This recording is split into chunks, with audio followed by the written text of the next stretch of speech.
Swadika, and thank you for joining us for the morning edition of NBT World Brief. You're with me, Tra Tirakausan. Thailand has set a 3.78 trillion baht budget for fiscal year 2027, with the Prime Minister ordering agencies to cut unnecessary spending and focus on targeted, efficient use of funds. Prime Minister Anutin Charnvirakul announced the policy on April 20th after cabinet approval, calling it an urgent national priority.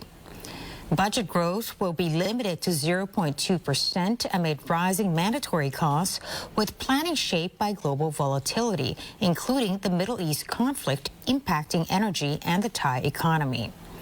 He stressed a shift to zero-based budgeting with spending based on necessity and urgency rather than past allocations.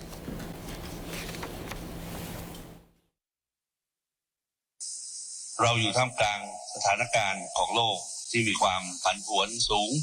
ท่ามกลางการสู้รบในภูมิภาคตะวันออกกลางที่ส่งผลกระทบโดยตรงต่อความมั่นคงทางพลังงานและเศรษฐกิจของประเทศไทยและของทั้งโลกด้วยสถานการณ์เช่นนี้ภาครัฐของเราจะต้องแสดงบทบาทเป็นผู้นำในการปรับตัวให้สอดรับกับสถานการณ์พวกเราต้องปรับปรุงปรับวิธีการทำงานให้มีประสิทธิภาพที่สูงขึ้นในทรัพยากรที่ใช้น้อยลงโดยเริ่มจากการตัดลดงบประมาณแผนงานหรือโครงการที่ไม่สอดคล้องกับสถานการณ์ปัจจุบันให้มากที่สุดเท่าที่เราจะทำได้เพื่อแสดงให้เห็นถึงวิธีคิดในการวางแผนงบประมาณให้ทุกบาททุกสตางค์ของพี่น้องประชาชนเกิดประโยชน์สูงสุดอย่างแท้จริงให้กับประเทศของเรา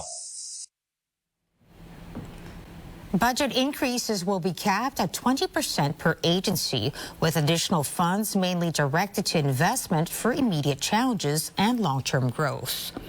The Prime Minister also ordered cuts to study trips, non-essential procurement, and new office construction, urging rentals or public-private partnerships instead.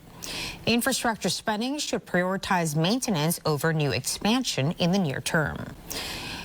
On energy, he called for a shift to cleaner sources, pushing agencies to adopt electric vehicles and install rooftop solar panels, with existing vehicle contracts subject to renegotiation. A new agreement among 5 oversight bodies, including the Budget Bureau and anti-corruption agencies, aims to improve data sharing, enhance transparency, and reduce corruption in public spending. He also emphasized the need for defense readiness, calling on relevant agencies to ensure sufficient capability to protect national sovereignty in an increasingly uncertain global environment. The government is considering a major borrowing plan to tackle looming energy and drought crises, with a proposed loan package of up to 500 billion baht. Deputy Prime Minister Pakon Ninprapan said the government is studying a constitutional emergency decree to safeguard economic stability. The move would require raising the public debt ceiling from 70% to 75% of GDP to accommodate the new loan. He said the 500 billion baht figure is a maximum framework, noting that the actual loan may fall below that level. The proposal comes as Thailand braces for mounting global uncertainties, including energy volatility and the risk of severe drought, linked to a potential super El Niño, which could significantly impact agricultural output. Alongside the loan plan, the government is also considering a budget reallocation bill to redirect unused or uncommitted funds from existing projects to address urgent needs. Such a measure would require parliamentary approval under normal legislative procedures. ก็ต้องดำเนินการตามกฎหมายว่าด้วยวินัยการเงินการคลังของรัฐซะก่อนโดยเฉพาะอย่างยิ่งการยกเขาเรียกอะไรเพดานหนี้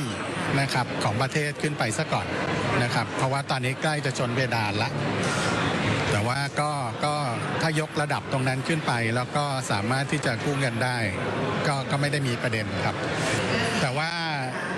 สิ่งที่รัฐบาลพยายามจะทำให้ดีที่สุดก็คือว่าเงินที่ได้มานะครับเวลากู้มาแล้วเนี่ยมันเป็นหนี้สาธารณะนะครับรัฐบาลก็จะต้องวางแผนในการใช้จ่ายเงินเนี่ยให้มุ่งเป้าแล้วก็ตรงประเด็นมากที่สุดนะครับเพื่อให้การใช้เงินที่กู้มาเนี่ยเกิดประโยชน์สูงสุดนะครับเพราะว่ามันเป็นหนี้ของทุกคน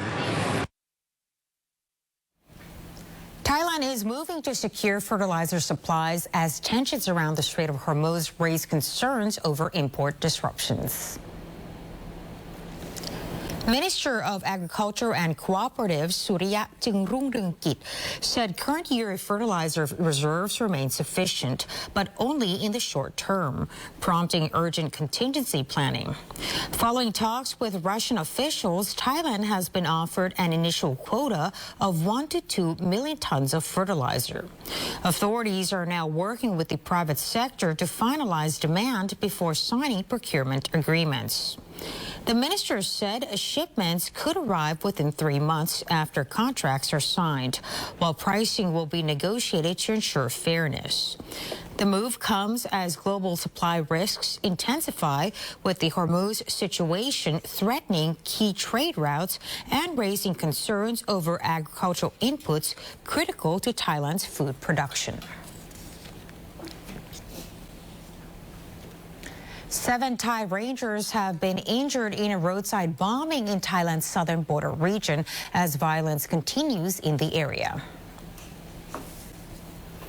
The attack took place in Banangsata district of YALA province, targeting an armored vehicle from a ranger unit, providing security for senior commanders. Authorities said the explosion occurred near the entrance of a local school as the unit was returning to base after completing its mission. Initial investigations found that the device had been planted inside a drainage culvert beneath Highway 410. The blast left a crater about 3 meters wide and caused severe damage to the front of the vehicle. Bomb disposal teams later confirmed that the improvised explosive device weighed around 80 kilograms. It was packed inside a cooking gas cylinder and filled with explosive and metal fragments to maximize impact with wiring used to detonate the bomb. Security forces, including military, police, and explosive ordnance disposal units, have sealed off the area and are gathering forensic evidence to track down those responsible. Officials believe the attack was carried out by insurgent groups aiming to escalate unrest in the region. All 7 injured officers are reported to be in stable condition. And lastly, in southern Thailand, a community-led conservation effort is turning tourism into a hands-on mission to protect one of the region's most iconic birds. On Yao Noi Island in PHANG province, visitors are being invited to build artificial nesting cavities for hornbills, helping address a critical shortage of natural tree hollows needed for breeding. The initiative is supported by the Tourism Authority of Thailand and led by the local hornbill lover community group, which combines environmental education with immersive tourism. Participants learn about the hornbill's unique behavior before constructing nests from natural materials. These are then placed in high trees, creating safe spaces for hornbill pairs to inhabit and reproduce. Yao Noi Island is home to the oriental pied hornbill, locally known as nok gak, the smallest species in the hornbill family. The island is one of the few places where hornbills and humans coexist closely, with the birds often seen feeding in villagers' gardens. However, the species faces a growing challenge. Hornbills cannot create their own nests and rely on large natural tree cavities, which are increasingly scarce. Now, in some cases, the birds have resorted to using discarded containers or rock crevices, limiting their ability to breed. Over the past decade, the community has partnered with researchers from Mahidol University to design and install artificial nests across the island. The effort has helped restore hornbill populations and has evolved into a model for conservation tourism. And that wraps up our morning news report. Stay updated with the latest developments and more stories. Simply scan the QR code on your screen to access our full coverage across all media platforms. Until next time, สวัสดีค่ะ